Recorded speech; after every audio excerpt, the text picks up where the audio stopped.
Welcome to the 13th episode of no name series. इस हफ्ते का सारा एपिसोड प्राइवेसी फोकस्ड है। फर्स्ट ऑफ ऑल, गूगल पे $391.5 मिलियन का फाइन लग गया है क्योंकि वो यूजर्स के मना करने के बाद भी उनकी लोकेशन को ट्रैक कर रहा था। लेकिन इसमें एक एप्पल का एंगल भी है and that's why it's very interesting. Secondly, अब ईयू के बाद इंडिया भी USB-C को स्टैंडर्डाइज करने का प्लान कर रहा है ताकि हर मेजर इलेक्ट्रॉनिक डिवाइस के लिए एक ही चार्जिंग पोर्ट हो सके, जिसमें कि आईफोन्स भी आते हैं। और इस मूव पे एप्पल के बहुत अच्छे प्लान्स हैं। थर्ड स्टोरी है हमारी कंट्री के एक नए टेलीकम्युनिकेशन लॉ की, और इसमें दिक्कत ये है कि ये हमारी गवर्नमेंट को और ज्यादा कंट्रोल देगा हमारी ऑनलाइन चैट्स के ऊपर। चाहे वो चैट व्हाट्सएप की हो, चाहे ट्विटर की हो, चाहे फेसबुक की हो, वो उन सब चैट्स को मॉनिटर कर पाएंगे। And the final story is about the launch of Snapdragon 8 Gen 2, क्योंकि उसमें कुछ बहुत ही इंटरेस्टिंग चीज आई है। चलो फिर let's start with our first story. So हुआ ये कि गूगल पे एक पुराना केस चल रहा था जिसमें ये कहा गया है कि गूगल अपने यूजर्स को मिसलीड कर रहा था। गूगल अपने कस्टमर्स को ये बिलीव करवा रहा था कि अगर आपने गूगल अकाउंट की प्राइवेसी सेटिंग्स और अपने फोन की प्राइवेसी सेटिंग्स को अच्छे से सेट करा हुआ है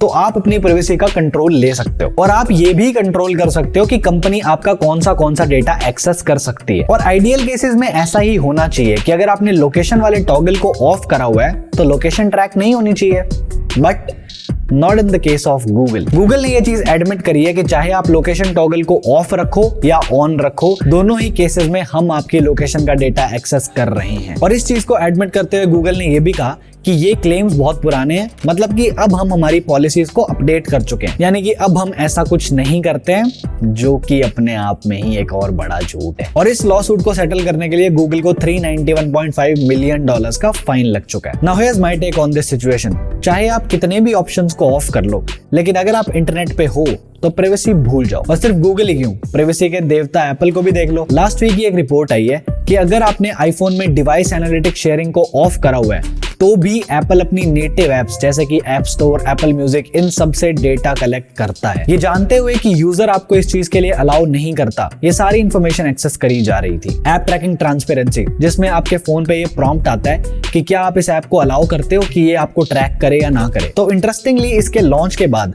मेटा और गूगल के एड बिजनेस को तो नुकसान हुआ है, लेकिन एप्पल के एडवर्टाइजिंग बिजनेस को फायदा हुआ है। ऐसा क्यों है? क्योंकि एप्पल की नेटिव एप्स के लिए ये ट्रैकिंग वाला प्रॉम्प्ट आपको आता ही नहीं है, बाकी सारी एप्स के लिए आता है। यानी कि एप्पल के पास बाय डिफॉल्ट ये राइट है कि वो आपको ट्रैक कर सकता है, क्योंकि उन्होंने परमिशन थोड़ी ना मांगी है। और जिनको भी ये लगता है कि एप्पल प्राइवेसी का देवता है और वो किसी को डेटा बेचता नहीं है, तो इस चीज का जवाब मैं आपको इस मंथ के एंड पे एक पूरी वीडियो बना के दूंगा। And trust me, it's a very fucked up story. Next story पे आते हैं। इंडिया प्लान कर रहा है कि वो USB-C को स्टैंडर्डाइज कर देगा ताकि सारे इलेक्ट्रॉनिक डिवाइसेस में एक ही USB पोर्ट हो। अब जिनको ये लग रहा है कि एप्पल लाइटनिंग पोर्ट हटा के पोर्टलेस आईफोन बना देगा, तो पर्सनली मुझे ये चीज नहीं लगती कि एप्पल इतना बड़ा स्टेप ले लेगा। अब मुझे ऐसा क्यों लगता है, इस चीज की एक्सप्लेनेशन भी मैं आपको दूंगा, पर उससे पहले I would like to talk about today sponsor Letyshops. मैं आपको एक सिंपल सा शॉपिंग हैक बताता हूँ। जैसे कि अभी नवंबर एंड हो रहा है और हर जगह ब्लैक फ्राइडे सेल लगने वाली है और इसमें सब शॉपिंग करते हैं, तो जब भी आप शॉप करोगे तो उस शॉपिंग पे आप एक्स्ट्रा कैशबैक ले सकते हो यूजिंग लेटीशॉप्स। लेटीशॉप्स एक ऐप है जो आपको Amazon, फ्लिपकार्ट और 2000 प्लस स्टोर्स पे चल रहे डिस्काउंट्स के ऊपर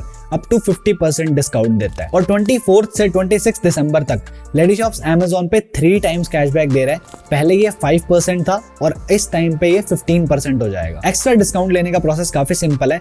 डिस्क्रिप्शन के लिंक से ऐप को डाउनलोड कर लो, उसके बाद रजिस्टर करके जिस भी स्टोर पे आपको शॉपिंग करनी है उसे सिलेक्ट करो, हमारे केस में Amazon, and then continue shopping as usual. Shopping के बाद आपका कैशबैक लेटीशॉप्स के माई कैशबैक सेक्शन के अंदर ट्रैक हो जाएगा, जिसे आप डायरेक्टली अपने बैंक अकाउंट में ट्रांसफर भी कर पाओगे। Now let's continue India and USB-C story. तो इंडिया प्लान कर रहा है कि वो सारे इलेक्ट्रॉनिक डिवाइसेस जैसे कि लैपटॉप्स, फोन, टैबलेट्स, इन सब के ऊपर USB-C पोर्ट को स्टैंडर्डाइज कर देगा। और इन सब डिवाइसेस में आईफोन्स भी आते हैं। तो एक मीटिंग हुई थी जहां पे मेजर टेक कंपनीज और एसोसिएशन ने मिलकर ये चीज डिसाइड करी है कि वो USB-C को स्टैंडर्डाइज करने वाले हैं। अब इंडिया में टाइमिंग का कुछ नहीं पता होता कि कब करेंगे, बट करेंगे जरूर। एंड इस सारी मीटिंग में एप्पल भी था, एंड सरप्राइजिंगली उसने इस मूव को बिल्कुल अपोज नहीं करा। एंड ऑब्वियसली ये चीज करी गई है आफ्टर EU, क्योंकि कुछ दिन पहले EU ने भी ये सेम चीज डिसाइड करी है। Now here's my take on this situation.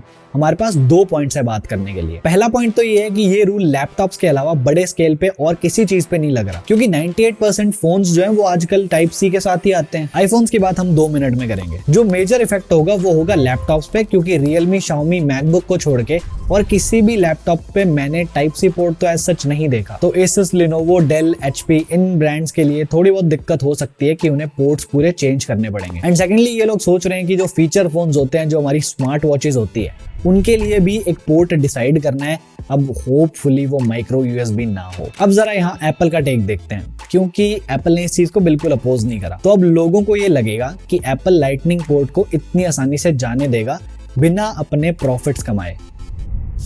Apple है वो। जिसको अभी तक नहीं समझ आया उनको मैं समझाता हूँ। एप्पल के पास ऑलरेडी एक प्लान है। जब ईयू ने ये मूव अनाउंस करी थी तो एप्पल ने अपोज जरूर करा था, लेकिन उन्होंने ये बिल्कुल नहीं कहा कि हम USB-C पोर्ट दे देंगे। तो लोगों को लगा ठीक है, एप्पल कुछ नहीं बोल रहा क्योंकि वो पोर्टलेस आईफोन ले आएगा। इस पे मुझे थोड़ा सा डाउट है, क्योंकि पोर्टलेस मतलब मैगसेफ, और अगर एप्पल ने अपने नॉन प्रो आईफोन में से पोर्ट हटा दिया तो उसे उसको भी वायरलेस बनाना पड़ेगा।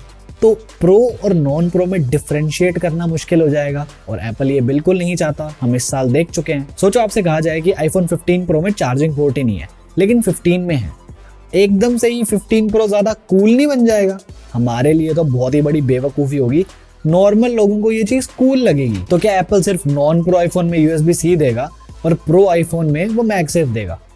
ऐसा वो कुछ नहीं करेगा, बिकॉज ये उनका स्टाइल नहीं है। तो एप्पल करेगा क्या? Good question. रिसेंटली कुछ रूमर्स आना शुरू हुए हैं कि एप्पल देगा तो USB-C पोर्ट ही, लेकिन नॉन प्रो आईफोन में जो टाइप सी पोर्ट होगा उसकी स्पीड स्लो होगी in comparison to pro iPhone में वो अपना बेस्ट थंडरबोल्ट पोर्ट डाल देंगे एंड गेम ओवर कर दी ना अपने वाली उन्होंने। इससे वो अपने थंडरबोल्ट कंपैटिबल चार्जर्स को बहुत आराम से बेच सकता है, जिससे कि एप्पल भी खुश, कंज्यूमर भी खुश और गवर्नमेंट भी खुश। Moving on to the next story.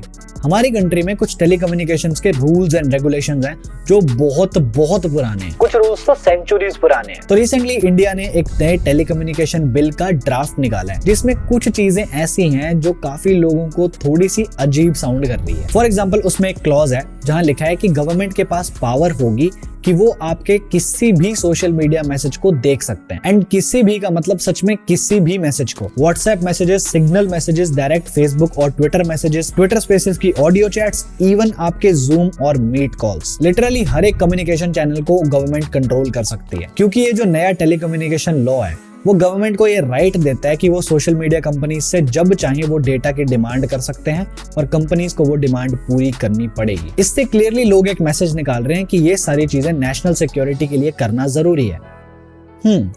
जहां बात नेशनल सिक्योरिटी की आएगी, वहां आपकी इंडिविजुअल प्राइवेसी क्या मैटर नहीं करती? एंड ध्यान रहे, मैं आपको सिर्फ वो बता रहा हूँ जो हो सकता है, क्योंकि अभी तक ये बिल पास नहीं हुआ है, इसका सिर्फ ड्राफ्ट सामने आया है। लेकिन अगर ये bill as it is pass होता है तो व्हाट्सएप जैसी एप्स को अपना एंड टू एंड इंक्रिप्शन हटाना भी पड़ सकता है, या फिर अगर उन्हें हमारी चैट्स को मॉनिटर करना है तो उनको कहीं ना कहीं हमारी चैट्स को स्टोर करके रखना पड़ेगा। क्योंकि अगर आपको पता लगाना है कि ये पर्टिकुलर मैसेज किसने भेजा है तो डेफिनेटली आपको रिकॉर्ड्स रखने पड़ेंगे, और बाद में जब भी गवर्नमेंट डिमांड करती है तो कंपनीज को डेटा को डिकोड करके गवर्नमेंट को देना भी पड़ेगा। All of this sounds a little scary to me at least. Final story of the week, Snapdragon 8 Gen 2 launch हो चुका है, एंड इसमें 8 Gen 1 के कंपैरिजन में 50 to 60% इंप्रूवमेंट्स बता रहे हैं, क्योंकि क्वालकॉम ने कंपेयर ही 8 Gen 1 के साथ किया है, और हमें पता है कि 8 Gen 1 में कितनी दिक्कतें थी। लेकिन 8+ Gen 1 एक काफी इंप्रूव्ड प्रोसेसर था, पर उससे कंपेयर नहीं किया गया क्योंकि मार्केटिंग भी तो करनी है। लेकिन इस मार्केटिंग नॉनसेंस के साथ साथ एक बहुत ही बढ़िया चीज आई है। आपको इस चिप में रे ट्रेसिंग का ऑप्शन देखने को मिलेगा। गेमर्स को ऑलरेडी पता है रे ट्रेसिंग क्या होती है, लेकिन नॉन गेमर्स के लिए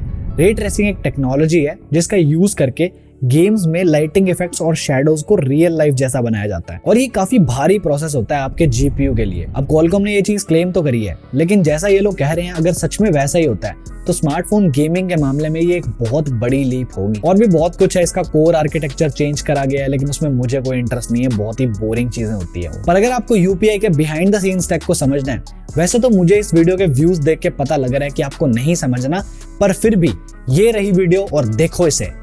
और लेडी शॉप्स को चेकआउट करना मत भूलना, लिंक डिस्क्रिप्शन में है, डाउनलोड करो और एक्स्ट्रा सेविंग्स करो। मैं आपको नेक्स्ट वीक एप्पल के प्राइवेसी एक्सपोजे में मिलूंगा। बाय। कितनी रूड बाय थी।